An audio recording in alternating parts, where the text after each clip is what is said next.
दोस्तों Indian retail sector जो है ना एक रेवोल्यूशन के थ्रू गुजर रहा है और इस रेवोल्यूशन में एक आईपीओ आ रहा है एक कंपनी का जो कंपनी टीयर 3 की ग्रोथ स्टोरी को ट्रूली रिप्रेजेंट करती है। कंपनी का नाम है पटेल रिटेल लिमिटेड। तो आज की वीडियो में जानेंगे कि क्या आपको इस आईपीओ में सब्सक्राइब करना चाहिए कि नहीं। तो आज की वीडियो एक मास्टर क्लास होने वाली है रिटेल बिजनेस के ऊपर और पटेल रिटेल क्या कर रहा है, उनके फाइनेंशियल्स क्या है इसके ऊपर। इसके लिए मैंने यूज किया है पटेल रिटेल का रेड हेरिंग प्रोस्पेक्टस। अगर आप भी उसको पढ़ना चाहते हैं तो डिस्क्रिप्शन में मैं उसका लिंक दे रहा हूं। इस वीडियो को मैंने 5 सेक्शंस में बांटा है। सबसे पहले सेक्शन में हम समझेंगे कि रिटेल इंडस्ट्री का ओवरव्यू क्या है, रिटेल इंडस्ट्री कहां स्टैंड करती है और उसका फ्यूचर क्या हो सकता है। इसके लिए भी रेड हेरिंग प्रोस्पेक्टस यूज किया है। सेकंड, कंपनी की डिटेल्स क्या है, यानी पटेल रिटेल क्या कर रही है और उसके फाइनेंशियल्स कैसे हैं। थर्ड, जो मार्केट में बाकी पियर्स हैं यानी कि पटेल रिटेल के जो कंपेटिटर हैं जो ऑलरेडी लिस्टेड है वो क्या परफॉर्म कर रहे हैं, उनका क्या चल रहा है और उनका प्राइस टू अर्निंग्स कितना है। फोर्थ, इशू डिटेल्स क्या है, यानी ये इशू कब आने वाला है, कितने रुपए का आने वाला है, फ्रेश इशू कितना है, उसमें से ऑफर फॉर सेल कितना है, ये सारी चीजें पता चलेंगे। और फिफ्थ, बाजार શું કહે છે यानी कि ग्रे मार्केट प्रीमियम क्या चल रहा है। ये प्योरली एक एजुकेशनल और इन्फॉर्मेशन वीडियो है और इसके बाद अगर आप आईपीओ में अप्लाई करना चाहते हैं तो आपका डिसीजन होगा। आप किसी फाइनेंशियल कंसल्टेंट से, सेबी रजिस्टर्ड एडवाइजर से एडवाइस लेके इसको अप्लाई कर सकते हैं। ये वीडियो सिर्फ एजुकेशन के पर्पस के लिए ही देखें। तो शुरू करने से पहले अभी तक सिर्फ आप में से 26% लोगों ने इस चैनल को सब्सक्राइब किया है, तो फटाफट सब्सक्राइब का बटन दबा दीजिए, घंटी जरूर दबा देना ताकि हमारी ये मेहनत कामयाब हो जाए। तो नमस्कार दोस्तों, मैं हूं संजय कथुरिया, सीएफए, आपका बिजनेस फाइनेंस और पैसिव इनकम कोच और फाउंडर प्रॉफिट्स फर्स्ट लेकर आया एक जबरदस्त वीडियो रिटेल सेक्टर के ऊपर और पटेल रिटेल के आईपीओ के ऊपर, और उसकी बेसिक डिटेल और इन्फॉर्मेशन आपको मैं प्रोवाइड करूंगा।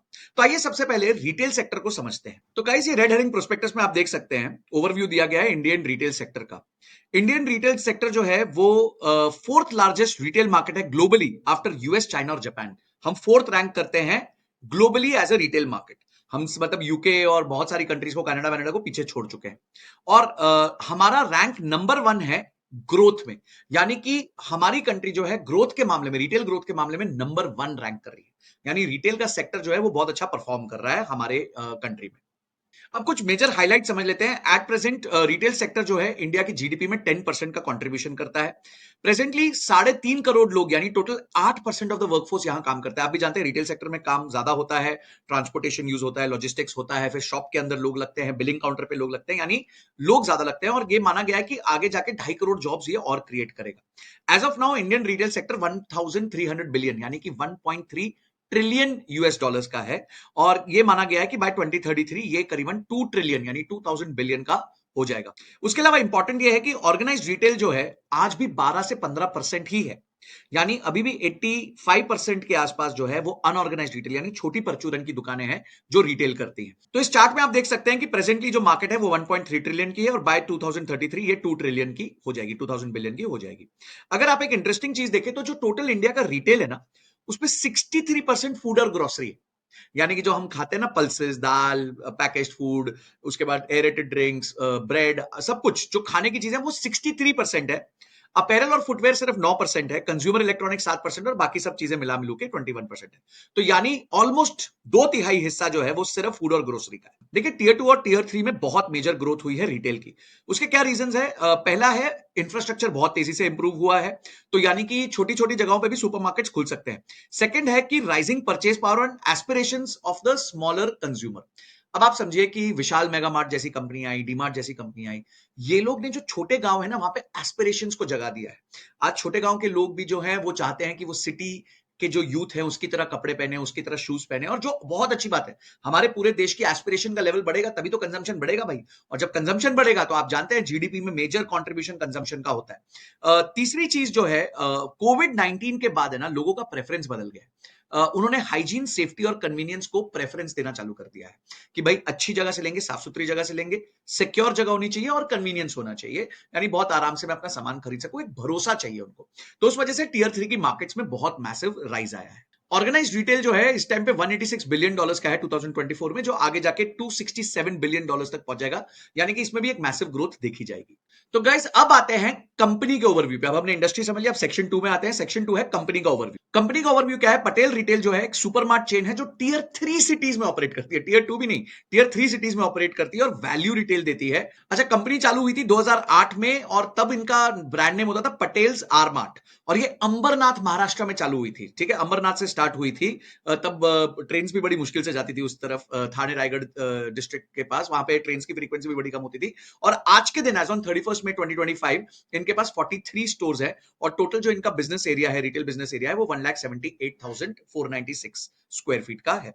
सेकंड बात जो मेरे को इंटरेस्टिंग लगी वो ये थी कि इनके खुद के प्राइवेट लेबल्स हैं, यानी कि दूसरों का तो माल बेचते हैं पर खुद का भी माल बेचते हैं। जैसे पल्सेस के लिए उन्होंने पटेल फ्रेश बना दिया, स्पाइसेस के लिए उन्होंने इंडियन चस्का बना दिया, उसके अलावा मेंस वेयर के लिए उन्होंने ब्लू नेशन बना दिया और होम इंप्रूवमेंट प्रोडक्ट्स के लिए पटेल एसेंशियल बना दिया और कुछ जगहों पे रेडी टू कुक है, सेम पटेल फ्रेश के अंदर है। तो इन्होंने क्या किया, 3-4 इन्होंने प्राइवेट लेबल्स क्रिएट कर दिए हैं जिसमें इन्हीं का ब्रांड है और ये अपने आप को ही सप्लाई करते हैं। एक चीज जो इनकी काफी इंटरेस्टिंग है वो ये है कि ये सप्लाई चेन को एंड टू एंड खुद कंट्रोल करते हैं। इनकी खुद की प्रोडक्शन फैसिलिटी है, सेल्फ प्रोडक्शन फैसिलिटी है। कहां पे है? ये भुज में, डिस्ट्रिक्ट कच्छ, गुजरात में। उसके अलावा इनके पास खुद का एक कोल्ड स्टोरेज यूनिट है जहां पे 3,000 मेट्रिक टन ये स्टोर कर सकते हैं कोल्ड स्टोरेज में। तो इनकी खुद की फैसिलिटी है। तो यानी मैन्युफैक्चरिंग भी खुद की है, सप्लाई चेन भी खुद की है और उसके अलावा जो वेयर हाउसेज है वो भी खुद के हैं और अंत में ब्रांड भी इन्होंने अब धीरे धीरे खुद का बनाना चालू कर दिया है। तो यानी ये धीरे धीरे एंड टू एंड कंट्रोल कर रहे हैं। अगर आप इनकी जर्नी देखें तो पहले 2008 में ये ओपन हुए थे, 2009 में ही इन्होंने एक्सपोर्ट बिजनेस चालू कर दिया था। आज ये करीबन 35 से ज्यादा कंट्रीज में एक्सपोर्ट करते हैं और करीबन 1/3 इनका जो रेवेन्यू है वो एक्सपोर्ट से आता है, 2/3 जो रेवेन्यू है वो अभी इनका डोमेस्टिक बिजनेस से आता है। 2023 तक इन्होंने 30 खोल लिए थे और अब करीबन 43 स्टोर्स ये ओपन कर चुके। तो ये इनकी जर्नी रही है। अगर आप इनकी बिजनेस कैटेगरी देखें तो ये रिटेल और नॉन रिटेल दोनों में है। नॉन रिटेल में अगर आप देखें तो इनका खुद का मैन्युफैक्चरिंग और प्रोसेसिंग है जिसके बारे में हमने बात की थी।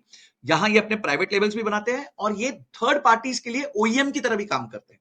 तो थर्ड पार्टी इनसे भी मसाला बनवा के लेके जा सकता है और अपने नाम से बेच सकता है। उसके अलावा ये ट्रेडिंग करते हैं, ट्रेडिंग यानी दूसरे का माल खरीद के भी बेचते हैं और रिटेल करते हैं। रिटेल में तो ये थर्ड पार्टी रेप्यूटेड ब्रांड्स बेचते हैं, जो भी बड़े बड़े ब्रांड्स हैं उनको अपने शेल्फ पे बेचते हैं और अपना खुद का प्राइवेट लेबल भी बेचते हैं। तो ये इनके बिजनेस कैटेगरीज है। अगर आप पिछले कुछ सालों में देखें तो जो स्टोर सेल्स का रेवेन्यू था वो पहले उनके टोटल रेवेन्यू का सिर्फ 26% था, जो अब 45% हो गया है। और यहां अगर आप सबसे बड़ी ग्रोथ देखेंगे तो फूड वाले सेक्टर में जो 19% कंट्रीब्यूट करता था वो 32% कंट्रीब्यूट करने लग गया है। ऑब्वियसली क्योंकि इंडिया में आपने देखा एज अ कैटेगरी फूड सबसे बड़ी कैटेगरी है। अच्छा, ये कुछ फोटोज इन्होंने दी हुई है क्योंकि ये बड़े शहरों में नहीं है, सिर्फ टियर 3 में है। तो इस तरीके से इनका जो स्टोर है वो आपको दिखता है। ये सारी चीजें रेड हेरिंग प्रोस्पेक्टस में मैंने डिस्क्रिप्शन में लिंक दिया हुआ है, आप उसको स्टडी कर सकते हैं। ओके गाइस, तो अब अगली चीज पे आते हैं, वो है कंपनी के फाइनेंशियल्स। तो अगर आप कंपनी के फाइनेंशियल्स देखें तो 2025 में कंपनी ने टोटल इनकम रिपोर्ट की है 826 करोड़ रुपीस और इनका प्रॉफिट आफ्टर टैक्स रहा है 25 करोड़ का।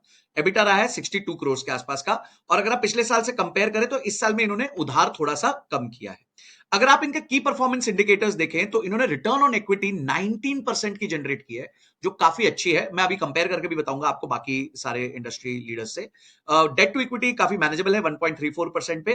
पैट मार्जिन 3.08 है जो इंप्रूव हो सकता है और ऑब्वियसली एबिटा मार्जिन जो है 7.61% है। अगर हम इनके इंडस्ट्री के कंपैरिजन देखें तो देखते हैं वहां पे क्या हो रहा है। तो गाइस आप यहां देख सकते हैं एवेन्यू सुपरमार्ट्स जो डीमार्ट है उसका टोटल रेवेन्यू है इस साल का 59,358 करोड़, बहुत बड़ी कंपनी है ऑब्वियसली। और इनका जो एबिटा मार्जिन है वो 7.56% है और वही पटेल रिटेल का एबिटा मार्जिन 7.61% है। यानी कि इनका जो एबिटा मार्जिन है वो डीमार्ट के मुकाबले सिमिलर है। पर पैट मार्जिन जो है यानी प्रॉफिट आफ्टर टैक्स का मार्जिन ऑब्वियसली डीमार्ट का थोड़ा बेटर है as compare to Patel retail, जो पटेल रिटेल का 3.08% के आसपास है। वहीं स्पेंसर्स रिटेल इस टाइम लॉस पे चल रहा है। विशाल मेगा मार्ट काफी अच्छा, इसका एबिटा मार्जिन भी काफी अच्छा है और इसका पैट मार्जिन भी आप देखेंगे काफी अच्छा है। तो ये जो है इंडस्ट्री के कुछ कंपेरेबल्स हैं। अच्छा, इंटरेस्टिंग चीज ये है, अगर आप यहां देखें पटेल रिटेल का जो डोमेस्टिक रेवेन्यू है वो 66% है और उनका इंटरनेशनल रेवेन्यू जो एक्सपोर्ट रेवेन्यू है वो 33% है। वहीं डीमार्ट का 100% रेवेन्यू डोमेस्टिक है और विशाल मेगा मार्ट का भी 100% रेवेन्यू जो है वो कंप्लीटली डोमेस्टिक है क्योंकि ये स्टोर बेस्ड रेवेन्यू करते हैं, जबकि पटेल रिटेल 35 प्लस कंट्रीज को एक्सपोर्ट भी करता है। तो गाइस अब तीसरी चीज समझते हैं, थोड़े ये जो की परफॉर्मेंस इंडिकेटर्स हैं और प्राइस टू अर्निंग्स है इसका कंपैरिजन करते हैं बाकी लिस्टेड कंपनीज के साथ। आइए, तो ये जो रेशियोज हैं आइए देखते हैं बाकी सब कंपनीज के कैसे हैं। अगर हम यहां देखें तो पटेल रिटेल का जो रिटर्न ऑन नेटवर्थ है वो 19% है, विशाल मेगामार्ट का 10% से भी कम है, एवेन्यू सुपरमार्ट्स का 12.5% के आसपास है। एक लौती कंपनी जो इनसे ऊपर है वो है शीतल यूनिवर्सल जिसका 21.44% है। बाकी सबका return on net worth Patel retail से कम चल रहा है। उसके अलावा अगर हम प्राइस टू अर्निंग्स की बात करें, यानी कि कितने वैल्यूएशन पे, अर्निंग्स के कितने मल्टीपल पे कंपनी आ रही है, तो पोस्ट आईपीओ वो नंबर निकलेगा 33.69। पर ये नंबर अच्छा है कि बुरा है ये जानने के लिए हमारे को इसको लिस्टेड कंपनीज के साथ कंपेयर करना पड़ेगा। तो आइए लिस्टेड कंपनीज के साथ कंपेयर करते हैं। तो यहां भी ये देखेंगे ये सारी जो है लिस्टेड रिटेल कंपनीज है। एवेन्यू सुपरमार्ट यानी डीमार्ट, मैंने screener.in ओपन किया हुआ है, तो यहां पे 104.78 का प्राइस टू अर्निंग्स है। विशाल मेगा मार्ट का भी 100 के आसपास का 99 का प्राइस टू अर्निंग्स है, वी मार्ट का 110 का प्राइस टू अर्निंग्स है, शॉपर स्टॉप का 315 है, इलेक्ट्रॉनिक्स मार्ट का 41.9 है, स्पेंसर्स रिटेल का है ही नहीं क्योंकि स्पेंसर्स रिटेल लॉस कर रहा है, तो लॉस करने वाली कंपनी का कोई प्राइस टू अर्निंग नहीं होता है। तो अगर आप देखेंगे तो औसतन बड़ी कंपनीज जो है वो सारी 100 के आसपास का प्राइस टू अर्निंग, और शॉपर स्टॉप के केस में तो 315 का चल रहा है। वही नंबर पटेल रिटेल का जो आएगा पोस्ट आईपीओ वो 33.69 टाइम्स आएगा। तो गाइस अब हमने फाइनेंशियल्स को समझ लिया। अभी तक वीडियो पसंद आ रही हो और ये डिटेल्ड एनालिसिस पसंद आ रहा हो तो लाइक जरूर दबा देना। अब आते हैं फोर्थ सेक्शन में जो इशू की डिटेल्स है। तो इशू की डिटेल्स ये हैं कि पटेल रिटेल जो आईपीओ लेके आ रहा है वो 242.76 करोड़ रुपीस रेज कर रहा है। इस 242 करोड़ में से फ्रेश इशू यानी जो कंपनी के अंदर पैसा जाएगा वो जाएगा 217 करोड़ रुपए, और ओनली 25 करोड़ जो है वो प्रमोटर्स अपना कैश आउट करेंगे, जिसे ऑफर फॉर सेल कहते हैं। देखिए मैं जनरली पसंद करता हूं कि ये रेशियो 70% से ऊपर होना चाहिए, यानी कि जो फ्रेश इशू है वो टोटल कैपिटल रेस का 70 या 80% भी हो तो बहुत अच्छा है। इस केस में ये 90% है, तो ये ग्रीन फ्लैग है कि यहां पे इन्होंने एटलीस्ट जो है ज्यादा पैसा निकालने का नहीं सोचा है। 17 साल से बिजनेस कर रहे हैं तो भाई कह रहे हैं 25 करोड़ रुपए हम निकाल लेते हैं, बाकी कंपनी में हम जो है डाल देंगे ताकि कंपनी और ग्रो कर सके। इशू ओपन हो रहा है 19 अगस्त को, इसका इशू क्लोज होगा 21 अगस्त को। इसका जो टेंटेटिव लिस्टिंग डेट है वो 26 का है, 26 अगस्त का।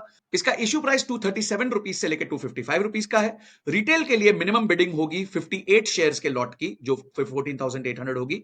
स्मॉल एचएनआई के लिए ये नंबर होगा 812, और बिग एचएनआई के लिए ये नंबर होगा 3,944 शेयर्स का।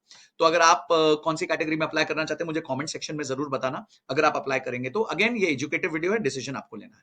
अब हमने भाई इशू के बारे में भी समझ लिया, अब आता है बहुत ही महत्वपूर्ण पार्ट यानी कि बाजार सू कहे छे, और ये हमें पता चलता है ग्रे मार्केट प्रीमियम से। तो आइए ग्रे मार्केट प्रीमियम चेक कर लेते हैं, और इस टाइम पे जो ग्रे मार्केट प्रीमियम है वो है 35 रुपीज का, यानी मार्केट 35 रुपए ऊपर दे रहा है इस इशू को। ये इशू अभी लॉन्च भी नहीं हुआ है। इसका जो इशू अगर हम 35 रुपीज देखें तो 13.73% का ये जो है आपको लिस्टिंग गेन दिखा सकता है। अगर हम देखें कुछ दिन से जब से जीएमपी ओपन हुआ है तो पहले जीएमपी सीधा ही 26 रुपए पे ओपन हुआ था और 26 रुपए से जाते जाते अभी 35 रुपए जा रहा है, यानी कि ग्रे मार्केट प्रीमियम बढ़ते जा रहा है। जबकि ये लॉन्ग वीकेंड था तो अब मंडे से पता चलेगा कि आगे क्या होने वाला है इसका, और बहुत ही जल्दी इशू भी आने वाला है। तो गाइज ये बाजार सू कहे तो बाजार कहे कि इस टाइम पे वो एक्सपेक्ट कर रहे हैं कि देयर में be a listing gain of 13.73% on this issue. तो दोस्तों ये था complete detail about Patel retail limited. आप क्या इस इशू में अप्लाई करेंगे कि नहीं ये आपका डिसीजन होगा, आप अपनी रिसर्च खुद करिए। मैंने एक 600-700 पेज का आपका जो आरएचपी है उसको कंडेंस करके बता दिया, जो आपकी काम की चीजें थी उसमें से निकाल के बता दी है। पर ये एजुकेटिव वीडियो है, कोई इसमें हमारी तरफ से आपको रिकमेंडेशन नहीं है। कंपनी के फंडामेंटल्स ठीक लग रहे हैं, प्रॉफिटेबल कंपनी है, उधार कम है, रेशियोज बेटर है, और प्राइस टू अर्निंग्स जहां लिस्टेड कंपनीज का 100 टाइम्स के आसपास चल रहा है, ये लेके आ रहे हैं 33 टाइम्स के आसपास। तो क्या आप इस आईपीओ में अप्लाई करेंगे कि नहीं मुझे कमेंट सेक्शन में जरूर बता देना। इस वीडियो को उस दोस्त को जरूर भेजना जो अभी कंफ्यूज है कि आईपीओ में अप्लाई करना चाहिए कि नहीं करना चाहिए, क्योंकि इससे उसको क्लैरिटी मिल जाएगी, डायरेक्शन मिल जाएगी। और किन टॉपिक्स पे वीडियो चाहिए मुझे कमेंट सेक्शन में जरूर बताना, और जो स्क्रीन पे दी हुई 2 वीडियोस हैं उसको भी जरूर देखना अपनी एजुकेशन बढ़ाने के लिए। अगली वीडियो तक जय हिंद जय भारत।